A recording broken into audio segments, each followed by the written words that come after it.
Hello students, welcome on board. This is part 1 of the chapter Reproductive Health, wherein you will be learning about the different birth control methods, the process of amniocentesis and induced abortion. This video covers only the important topics that you need to know for the exam. So without further ado, let's begin with the first topic.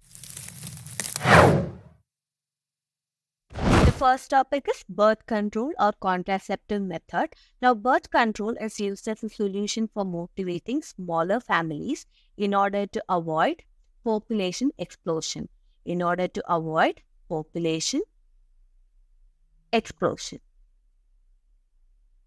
an ideal contraceptive should be user-friendly, easily available, effective and reversible with no side effects or least side effects. So how should an ideal contraceptive be? It should be user-friendly, easily available, effective and reversible with no side effects or least side effects. Alright. Now we'll be learning about 6 different birth control methods, and these are natural methods, barrier methods, intrauterine devices, oral contraception, injectables and implants, and surgical methods. Alright. The first method is the natural method. As the name suggests, it naturally avoids the chances of mating of ovum and sperms in order to avoid pregnancy. And there are 3 types of natural methods, and these are periodic abstinence, withdrawal method, and lactational amenorrhea. In periodic abstinence, the sexual intercourse is avoided from 10th to 17th day of the menstrual cycle, and this is because the ovulation is expected to happen during this period, so the chances of fertilization is very high. So in periodic abstinence, the sexual intercourse is avoided from the 10th to 17th day of the menstrual cycle in order to avoid pregnancy. Alright. The second method is withdrawal method or coitus interruptus. As the name suggests, it involves the withdrawal of penis from the vagina right before the ejaculation so as to avoid insemination in order to avoid pregnancy. So what is withdrawal method? Withdrawal method involves the withdrawal of penis from the vagina before ejaculation to avoid insemination. Alright. And the third natural method is lactational amenorrhea, and in this method, the sexual intercourse during the period of intense lactation do not lead to pregnancy. As in females, the ovulation and menstrual cycle does not occur during this period. So the chances of getting pregnant during the period of intense lactation is almost nil. However, this method is effective only up to 6 months after parturition. Alright, so we've learned about 3 natural methods, and these are periodic abstinence, withdrawal method, and lactational amenorrhea. The second birth control method is the barrier method. In this method, the ovum and sperms are prevented from physically meeting with the help of barrier. What is barrier method? Barrier method is a method in which the ovum and sperms are prevented from physically meeting with the help of barriers, and it can be used by both male and female. Alright. Now, in the barrier method, the examples include condoms, diaphragms, cervical caps, and valves. Now, condoms are used by both male and female. It is made up of thin rubber or latex that is used to cover the penis in male or vagina in female before the sexual intercourse so that the ejaculated semen would not enter the female reproductive tract in order to prevent pregnancy. Alright. Now, the diaphragms, cervical caps, and valves are used by the females, and it is also made up of thin rubber which is inserted into the female reproductive tract to cover the cervix during the sexual intercourse. And these are reusable, whereas the condoms are not reusable. Now, spermicidal creams, jellies, and foams, these are not barriers, but these are used along with the barriers to increase the contraceptive efficiency. Alright, so we've learned about the barrier method, and which are the barriers? Condoms, diaphragms, cervical caps, and valves. Right. And the spermicidal creams, jellies, and foams are used along with these barriers to increase the contraceptive efficiency. Now, the third birth control method involves the application of certain devices which are called intrauterine devices or IUDs. Intrauterine devices are the devices which are inserted into the uterus through vagina by doctors or expert nurses. What are intrauterine devices? These are devices which are inserted into the uterus through vagina by doctors or expert nurses. Now let's see how the IUDs function. Firstly, it makes the cervix hostile to the sperms, and in case if the sperms manage to enter the uterus, then they increase the phagocytosis of the sperms. Now, phagocytosis is the process in which the phagocytes of our body engulf and destroy foreign particles. Now, in this case, the sperms are the foreign particles within the body, so the sperms are engulfed and destroyed by the phagocytes. All right. These devices also make the uterus unsuitable for implantation. Now, there are certain IUDs which function by releasing copper ions, and these copper ions then suppress the sperm motility and fertilizing ability of the sperm in order to avoid pregnancy. All right. Now, the IUDs are of three types. The first one is non-medicated IUDs, the second one is copper releasing IUD, and the third one is hormone releasing IUD.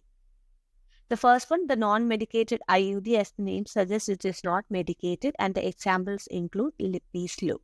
And the second one is copper-releasing IUDs. We've already learned about this earlier. These IUDs, they release copper ions which suppress the sperm motility and fertilizing ability to prevent the pregnancy.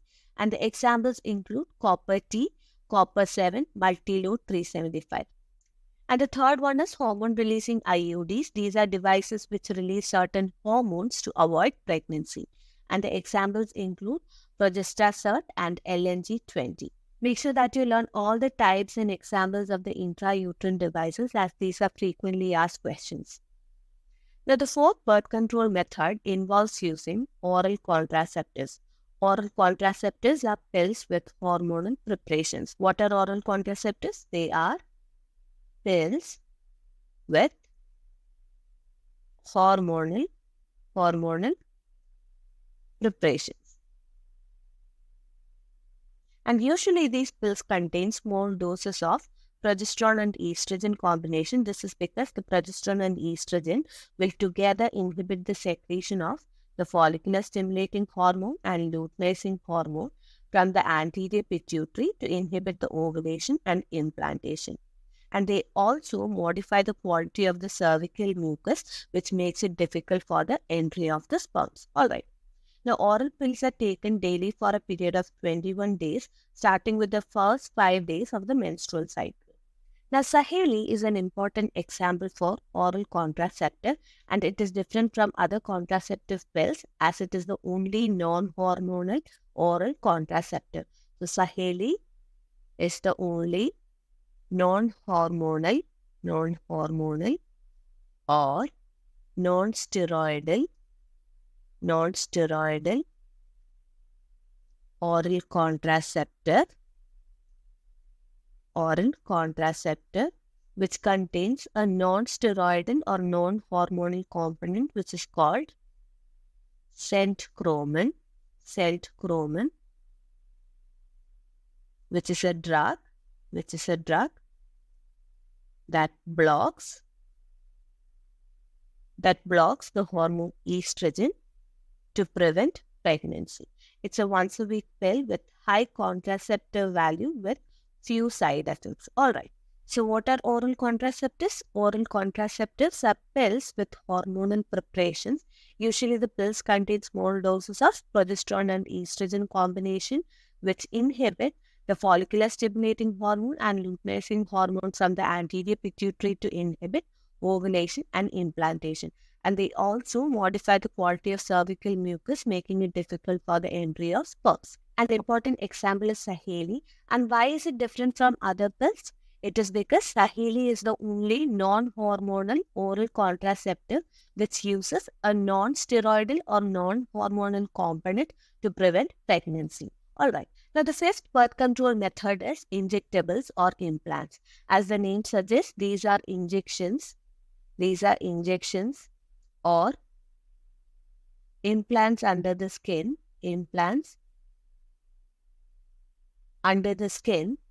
which are used by females. It either contains progesterone alone or combination of progesterone and estrogen, which are used as injections or implants under the skin. Now, their mode of action is similar to that of oral contraceptives, but implants are effective for a longer period. The last birth control method is sterilization or surgical method. Now, unlike other methods, the surgical methods are permanent contraceptive methods. These are permanent contraceptive methods, which means that they cannot be reversed back to normal. And these are used by both males and females. Usually it is used in male or female partner to prevent any more pregnancies. The surgical method blocks the transport of gametes to prevent pregnancy. Now, there are two types of surgical method. The first one is vasectomy and the second one is tubectomy. Now, vasectomy is a surgical method that is performed in males, and in this method, an incision is made in the scrotum through which a small portion of the vas deferens is removed or tied up. And why is it done so? It is done to prevent the transport of gametes, right? And in case of tubectomy is the surgical method that is performed in females. In this case, a small incision is made in the abdomen or through the vagina. A small part of the fallopian tube is removed or tied up. Now, both these surgical methods are highly effective, but they cannot be reversed as they are permanent contraceptive methods. Alright. Now, if you get confused between the terms vasectomy or tubectomy, just remember that vasectomy involves the removal of vas deferens, which is present in males, right? So, the removal of vas deferens is called vasectomy, and the removal of fallopian tube is called tubectomy, and it is performed in females. Alright, so the removal of vas deferens is called vasectomy, and the removal of fallopian tube is called tubectomy. Alright. Now, the next topic is amniocentesis. Amniocentesis is a prenatal diagnostic technique in which a sample of amniotic fluid is taken from the uterus of pregnant women to detect the early development of the fetus.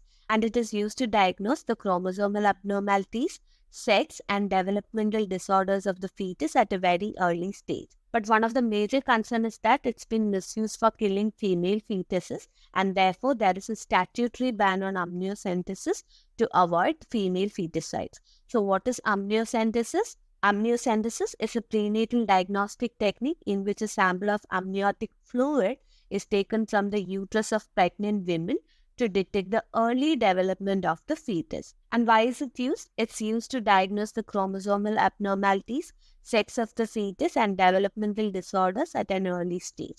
Alright. Now, the last topic is medical termination of pregnancy or induced abortion. Induced abortion is an intentional voluntary termination of pregnancy before full-term pregnancy, and it is carried out in cases where the pregnancy can be harmful or even fatal either to the mother, fetus, or to both. Now, NTPs or abortions are carried out during the first trimester as it is considered to be safe during this period. But performing NTPs during the second trimester can be unsafe and it could be fatal too. Now, abortions are misused for killing female fetuses, which is why the government of India has legalized induced abortions with some strict conditions in order to prevent female feticide. So, what is induced abortion?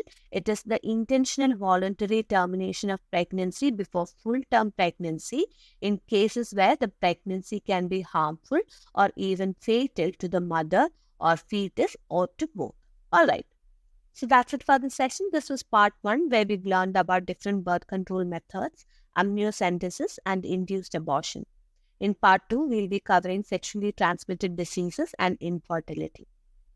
If you found this helpful, please do like the video, and if you have any doubts, comment down below. Subscribe to watch the upcoming videos. Thank you for watching.